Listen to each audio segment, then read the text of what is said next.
Yes! I love him so much. Full voice, again connected, but much more breath flowing. You don't want a mic stand just hanging around. They keep me where the light is. Yeah.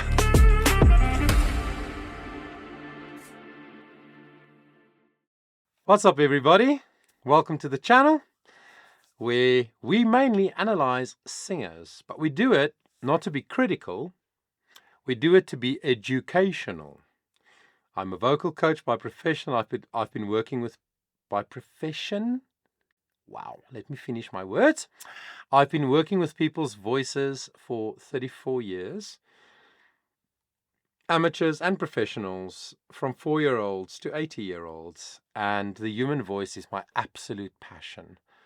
So I love to educate people, and I love to educate, hopefully in an entertaining way, you, my audience. But I would want you to leave from this video having learned something, maybe.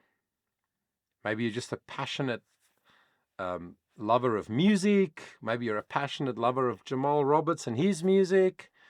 But how good would it be to not just only say, wow, that was good, or wow, I like that, but then also be able to say, that's why that moment hit me in the chest. It was something in the production of the track. It was the way he used his voice. It was the fact that he didn't breathe there where I expected, but he sang over the phrase. You know, small things like that. So hopefully you'll find this educational. Jamal, I'm a huge fan of. Haven't spoken much about him since he won American Idol earlier this year, 2025. I was so happy for him. And I see that he's been releasing some new music. So I picked a song called Mississippi, obviously. And I listened to it quickly once. And I liked the song, and I thought it was a good song to talk about. Also love the video. He's a dad, he's a family man, he's a man of faith, and I love all of that about him. So let's check it out together, and then we'll pause and talk about some things, and yeah, like I said, hopefully it'll teach you something.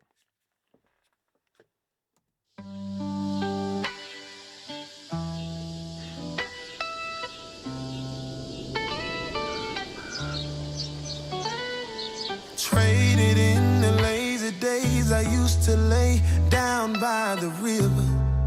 Oh, how I miss it. Out here smiling like this is the light, but deep inside I'm just pretending. No, that ain't living. I'm missing you in Mississippi, and it don't feel the same without you with me. All alone in these big cities, all those skyline views, they don't look like you. Late nights on the road, but you're always home. I need you to know, oh, I'll be missing you in Mississippi. Are you missing me? Oh, are you missing me? Mississippi.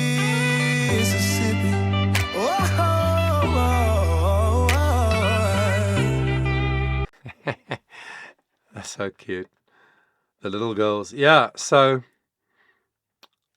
songwriting wise, I like this song because it's obviously a bit of an slow R&B kind of vibe.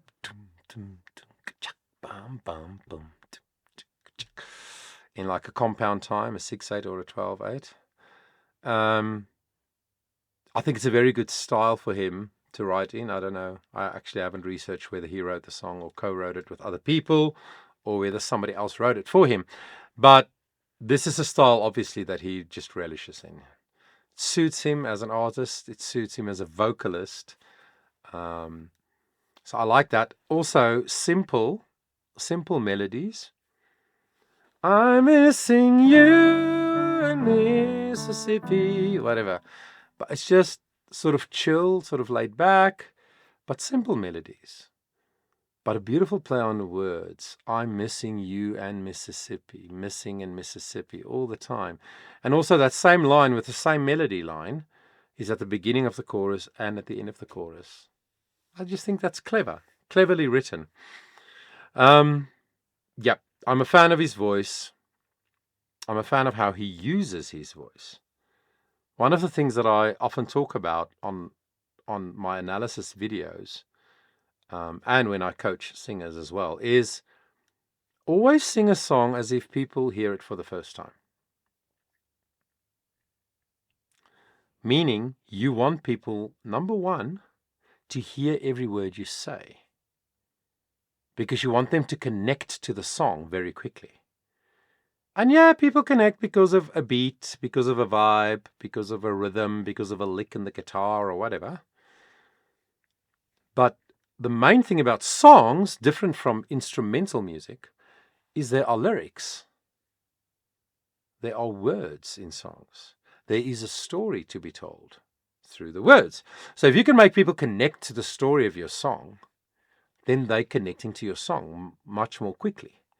And not necessarily actually more quickly, but people will know what it's about more quickly. And then if it connects with them, if they understand the story, if they feel you, then they love the song even more than just the vibe or the style, the genre or whatever. Does that make sense? So he sings well because you can hear every word he says. The first time I listened to it earlier today, I could hear everything. I could follow the story 100%. And also, lyrically, it's not a song that's trying to be super intelligent with big words or whatever. It's very conversational, sort of everyday language that he uses, or that is used. I don't know who wrote the song in the writing. So I love that. And I think even though not many of us are superstars like him, and he's on his way to be a superstar. Maybe he's already. Not all of us are touring artists, okay? But I think everybody can relate to the emotional connection of I'm on the road, but you're always at home. The skyline doesn't look like you. I miss you. So I think it's a story out of his life, but I think it's relatable to all of us. Lately it's getting hard to handle. Healing is getting hard to channel. Can't shake this feeling. I know you get it. Everything is for a reason. It's cold, but it's just the season. Yeah, you probably say something like that, but it don't change that I'm missing you in Mississippi. And it don't feel the same without you with me. All alone in these big cities, all those skyline views, they don't look like you.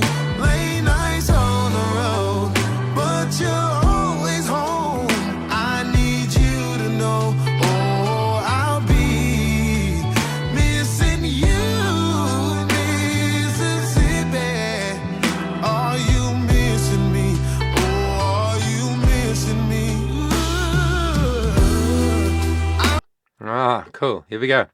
Here we go with the runs, with the quick riffs and runs that he's so good at, and that's probably a part of the signature sound that he has. Very appropriate to the style, like I talked about earlier, the type of genre that the song probably falls into. And he picked a really nice key as well, G major. Very simple chord progression. Just a 1 and a 6. And a 2 and a 5 most of the time. But now in the second chorus, which was cool to me, what was cool to me is that the melody was being sung the same way it was in the first chorus, but then he was singing like a harmony I think it's along to himself. I think it sounded like his voice to me in the melody. The melody was slightly softer, and then his embellishments over the melody was a bit prominent in the mix.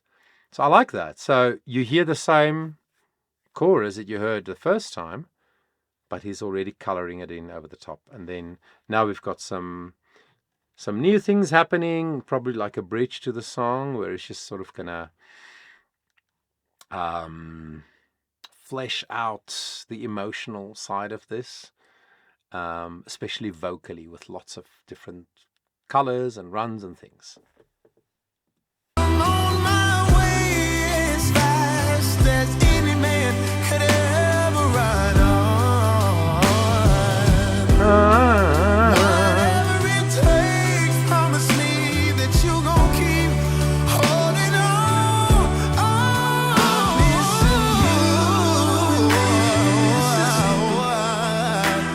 missing you. There we go. That's not my style, so I can't do that. But then it goes to that high B5.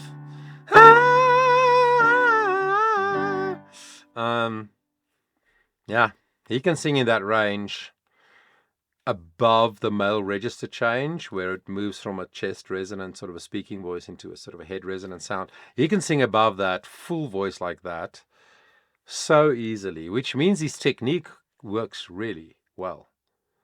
And he understands and knows his voice and knows what it can do. And I mean, we've seen him do this live on Idol. I haven't seen him in shows after Idol, post Idol, but he can sing that live. I know, I've heard it. So it's not just, oh yeah, but in the studio you can, like do that. No, he can do it. He's got the technique for it. And I love how the song builds also in a very natural, familiar pattern. The song starts small, quite empty, then more musical instruments get added. Then in the second chorus he sings a harmony to himself. Then it goes into this bridge and there's even more layers, vocal layers and stuff happening. Really cool. Really cool. Don't feel the same without you with me. All alone in deep fixated. All those skyline views, they don't look like you. They lay next on the road, but you're always home. I need you now, baby. Missing you, Mississippi. Are you missing me? Are you missing me? Are you missing me and Mississippi?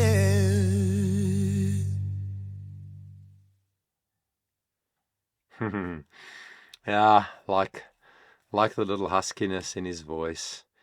It's just a very specific voice type and kind of tone that he makes that is so appealing. For me, the most appealing thing about Jamal is, well, not the most. Probably. Yeah, maybe. Maybe it is the most appealing thing, is that he's authentic.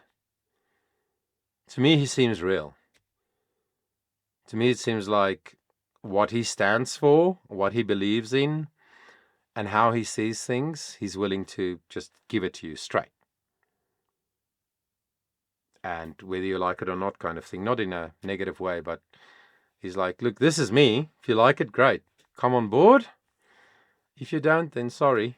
There are thousands of other artists you can listen to. And I think that's a very important thing for an artist to figure out. And what often happens with young singers that are super, super gifted and they have a breakthrough at an early age, 13, 14, 15, 16, is it takes them sometimes 6, 7, 8 or 10 years to get to this point where they know, look, this is who I am.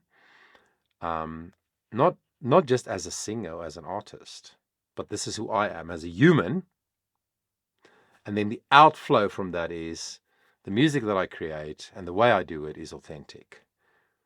And the people who connect with that will connect with that authentically, and they'll be true fans. And that's, in my opinion, how you build a significant career, a career that actually impacts people's lives beyond just entertainment. Yeah, so that's my view. I would love to hear your view. Please do leave a comment. Let me know if you know more about the song, about the writing of the song, whatever.